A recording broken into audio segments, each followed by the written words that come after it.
예레미야 19장이고요. 4절과 5절 두 절 말씀을 우리 같이 한 목소리로 먼저 읽겠습니다. 4절 읽어보겠습니다. 이는 그들이 나를 버리고 이곳을 불결하게 하며 이곳에서 자기와 자기 조상들과 유다 왕들이 알지 못하던 다른 신들에게 분향하며 무죄한 자의 피로 이곳에 채웠음이며 또 그들이 바알을 위하여 산당을 건축하고 자기 아들들을 바알에게 번제로 불살라 드렸나니 이는 내가 명령하거나 말하거나 뜻한 바가 아니니라. 아멘. 오늘 이 말씀 가운데 하나님의 은혜가 넘치기를 기도하고 소망합니다.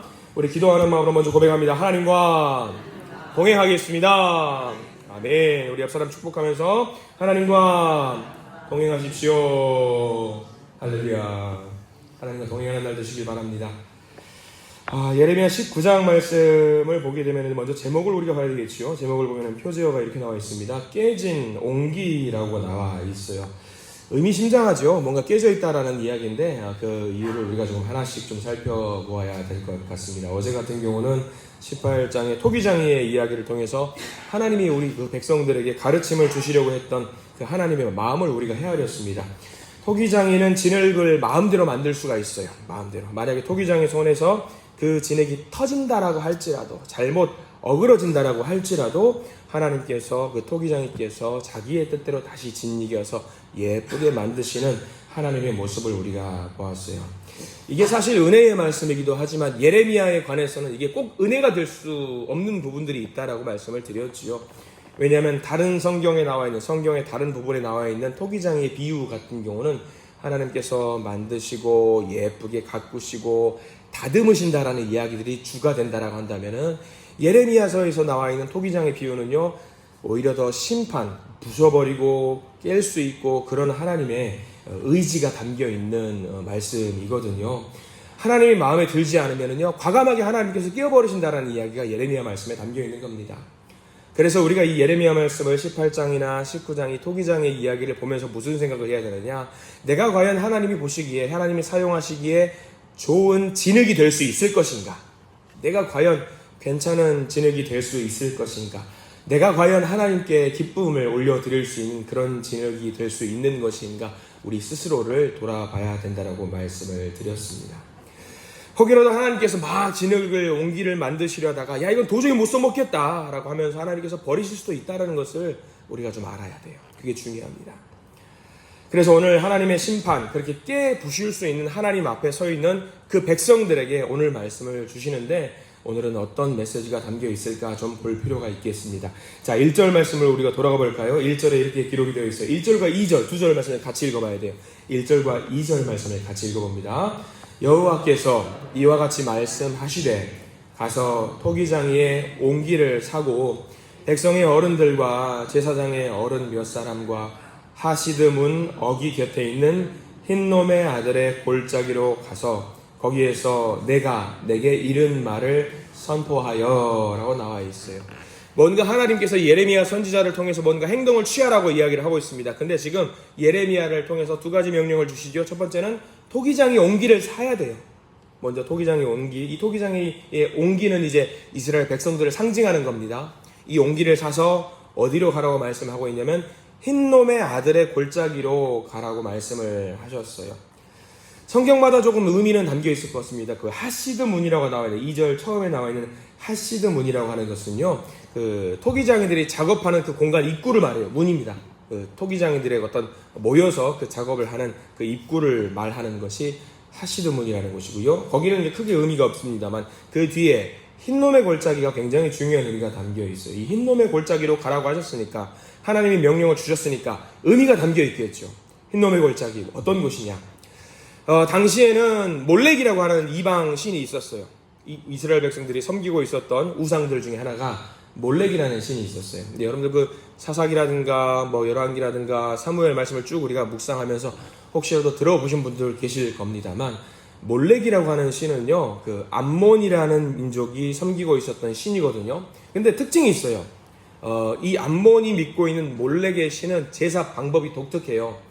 우리들은 그 이스라엘 백성들은 양이라든가 소를 잡아서 태움으로써 하나님께 예배를 드리는 방식을 취한다라고 한다면 태우고 죽이는 건 똑같은데 제물이 뭐예요? 몰렉이라는 인신제사 풍습이 있었던 민족이에요. 특별히 그 인신제사도 어떤 거를 제물로 드리냐면 자기의 아들을 산채로 불에 태우는 제사법이 있는 사람들이거든요. 그래서 여기 지금 흰놈의 골짜기는 어떤 곳이냐?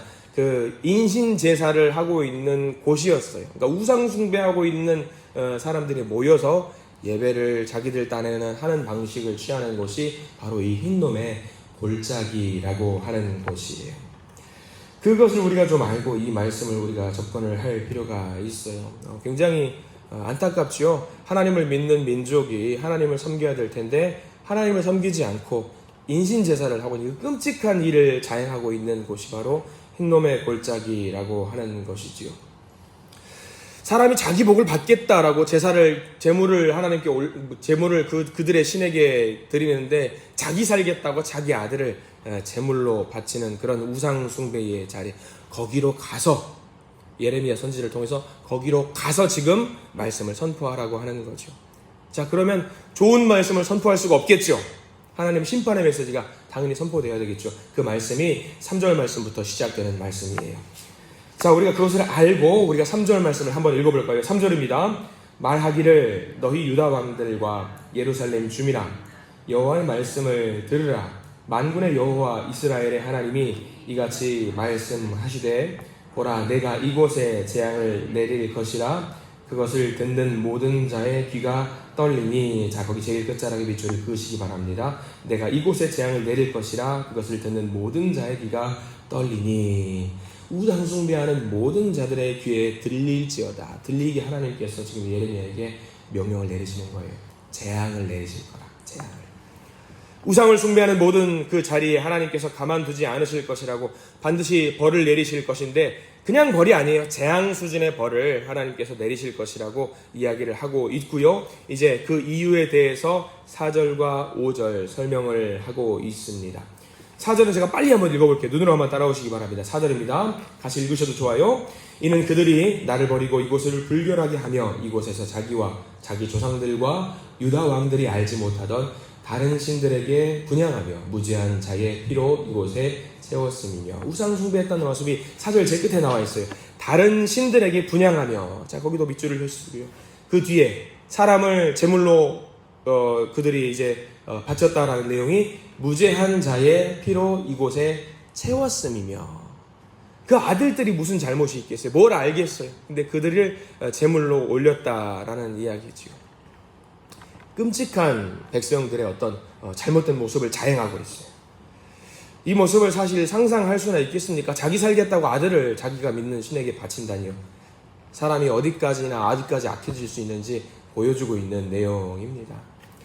근데 여기서 이 백성들에게 하나님이 어떻게 하시는지 잘 봐야 되겠죠. 계속해서 4절부터는 심판하실 것이며 벌을 주실 것이며 재앙을 내릴 것이며 쭉 이야기가 계속되고 있어요. 그런데 한 가지 그래도 하나님이 살 길을 만들어 주시는 내용이 10절 말씀부터 좀 등장을 하거든요. 자, 쭉 넘어가서 19장 10절 말씀 한번 보시기 바랍니다. 자, 10절 말씀은 하나님이 여전히 심판하신다라는 내용이에요. 근데 11절은 좀 양상이 달라요. 10절부터 먼저 읽어봅니다. 10절 말씀 읽어봅니다. 너는 함께 가는 자의 목전에서 그 옹기를 깨뜨리고. 자, 여기 밑줄 다 그으십시오. 하나님이 뭐 하신다는 이야기냐면 그 옹기를 깨뜨려요. 자, 어제 기억나시죠? 예레미야를 통해서 퍼포먼스 하는 거예요. 자, 이렇게 행동해라. 모든 이스라엘 백성들이 보는 그 자리에서 너는 이 액션을 취해라. 자, 옹기가 만들어져 있어요. 예쁜 옹기가, 귀한 그릇이 만들어져 있죠. 근데 토기장에는 하나님을 상징하고 옹기는 누구를 상징하냐면 이스라엘 백성들과 우리들을 상징한다고 했어요. 근데 행동을 보여주시죠. 망치 같은 걸 가지고 와서 그 옹기를 깨버리는 거예요. 내가 이렇게 심판할 수도 있다. 내가 이렇게 절대 봐주지 않을 것이다. 이스라엘 백성들의 생각이 있겠지요. 우리 하나님은 다 봐주실 거야. 사랑의 하나님이기 때문에 봐주실 거야. 근데 나는 안 봐줄 거다. 다 만들어져 있는 이 옹기라고 할지라도 내가 망치로 깨버릴 거다. 깨버리시는 하나님을 보여주셔요. 다시 재활용 못해요. 불결해지고 더러워졌으니까 고칠 수 없어요. 그래서 망치로 완전히 깨버리실 거다. 그러면 우리는 생각을 하죠. 옹기가 와장창 깨졌으니까 다시는 쓸 수 없겠구나. 우리도 벌 받으면은 회생 불가능이겠구나. 근데 11절 말씀 보시면은요, 하나님이 여지를 늘 남겨두시더라고요. 깨져버리고 무너지고 낭망에서 넘어져 있는 그 백성들을 보지 못하시고 살리시는 그 여지를 남겨두셔요. 자, 11절 말씀. 자, 한번 밑줄 그을 텐데 어디에다 우리가 밑줄을 그으면 좋을지 한번 읽어보겠습니다. 11절입니다. 그들에게 이르기를 만군의 여호와께서 이와 같이 말씀하시되 사람이 토기장의 그릇을 한번 깨뜨리면 다시 완전하게 할 수 없나니 이와 같이 내가 이 백성과 이 성읍을 무너뜨리니 도벳에 매장할 자리가 없을 만큼 매장하리라. 자, 먼저 도벳. 도벳은요, 흰놈의 골짜기예요. 도벳이 의미하는 것은 뭐냐면요, 북을 의미해요. 북소리. 둥둥둥둥둥 북소리. 왜 북소리를 의미하냐면 흰놈의 골짜기에서 자기 아들을 태우는 제사를 하면 그 어린애가 뭐 알겠어요? 뜨거우니까 아빠 아 뜨거워요 아 뜨거워요 살려주세요 할 거 아니에요. 그럼 그 소리 안 들으려고 그 사람들이 북을 계속 신나게 쳐요. 아들이 살려달라는 소리 안 들으려고. 끔찍하죠. 그래서 이 도벳이라는 말이 흰놈의 골짜기를 말하는 거거든요. 근데 여기서 벌을 주신다고 할지라도 하나님이 뭐라고 말씀하시면 중간에 뭐라고 나와 있냐면 이렇게 나와 있어요. 사람이 토기장에 그래서 한번 깨뜨리면 다시 완전하게 할 수 없나. 자, 이 말씀 잘 보십시오. 사람이 깨뜨리면은 완전하게 할 수 없다. 자, 그럼 사람이 못한다. 누구는 한다라는 이야기예요. 하나님은 살리실 수 있다라는 이야기를 해주신 거예요. 이것까지 우리가 봐야 되는 거죠. 사람은 피조물이고 옹기이기 때문에 뭘 못해요.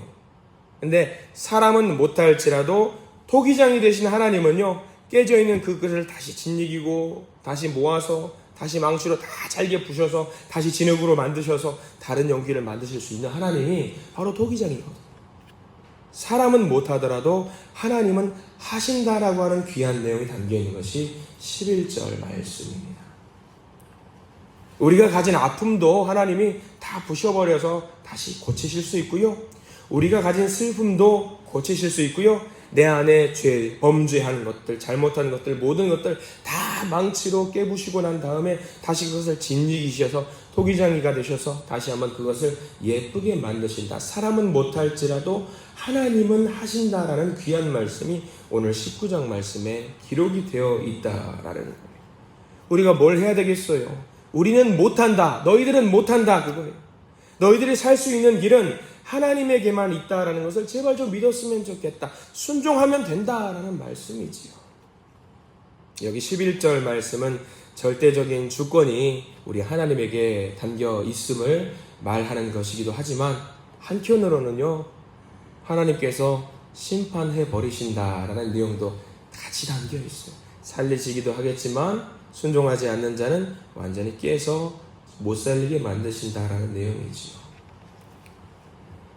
이 몰렉이라는 신을 숭배하는 것이 단순하게 이스라엘 백성들의 이야기만을 말하는 것은 아니라는 것을 우리는 잘 알고 계실 겁니다. 이 시대를 살아가는 우리 모두에게 하나님은 말씀해 주셔요.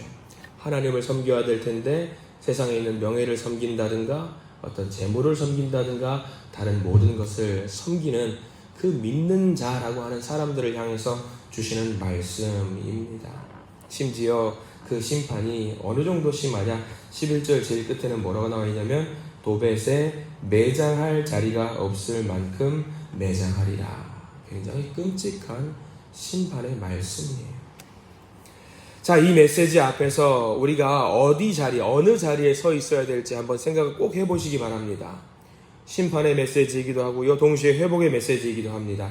동시에 주어지는 이 메시지 가운데 여러분들 혹시 우리가 흰놈의 골짜기 앞에서 주저하고 있으면 되겠습니까?